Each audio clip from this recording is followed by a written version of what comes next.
ton nom est merveilleux, que tu es grand, que tu es merveilleux. Je contemple ta gloire sur terre et dans les cieux, tout me montre que tu es merveilleux.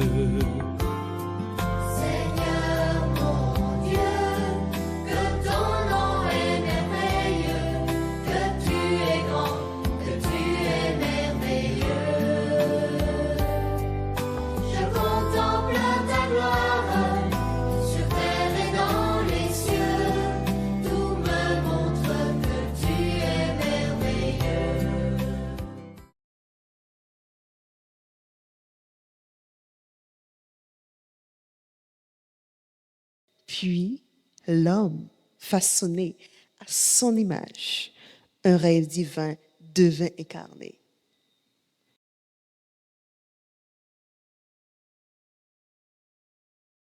Chers amis, lorsqu'on parle de sexualité, il y a un texte qui me vient à l'esprit qui se trouve dans Genèse 1, verset 27. Il est dit, Dieu créa l'homme à son image, il le créa à l'image de Dieu, il créa l'homme et la femme.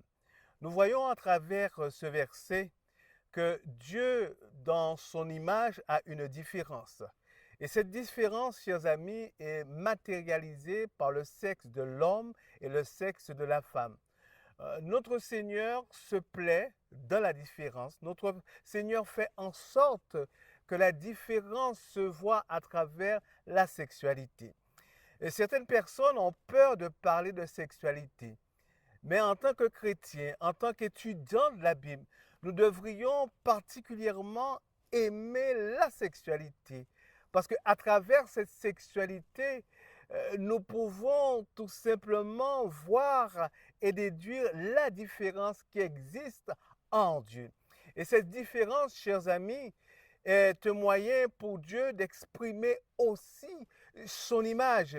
Une image qui est totalement dépeinte par le sexe de l'homme et le sexe de la femme à travers la sexualité. Notons bien, chers amis, que cette sexualité que Dieu nous donne, ce sexe qu'a l'homme ou la femme, est un don de Dieu. Un don de Dieu non seulement pour exprimer la différence, mais un don de Dieu aussi pour permettre qu'il y ait de la procréation. Parce que Dieu veut en sorte que son image, d'une certaine manière, soit procréée. Donc, à travers l'acte sexuel. Un acte sexuel que Dieu, bien entendu, chers amis, a permis de pouvoir être un moment de plaisir pour l'homme et la femme. Donc la sexualité n'est pas seulement procréation, mais la sexualité est aussi désir. La sexualité est aussi plaisir. Dieu l'a fait que ce soit dans un cadre privilégié, un cadre épanouissant du mariage. Cependant, dans ce cadre de mariage, dans ce cadre d'épanouissement, il s'agit pour l'homme et la femme de pouvoir véritablement se réjouir, jouir de leur sexualité, ressentir du plaisir, avoir du désir. Donc le désir et le plaisir, chers amis, n'est pas antinomique à la personne de Dieu. Au contraire, chers amis, le désir et le plaisir font partie même de l'image de Dieu. C'est pour cela que Dieu nous encourage à nous réjouir, à prendre pleinement possession de notre sexualité en tant qu'homme et en tant que femme.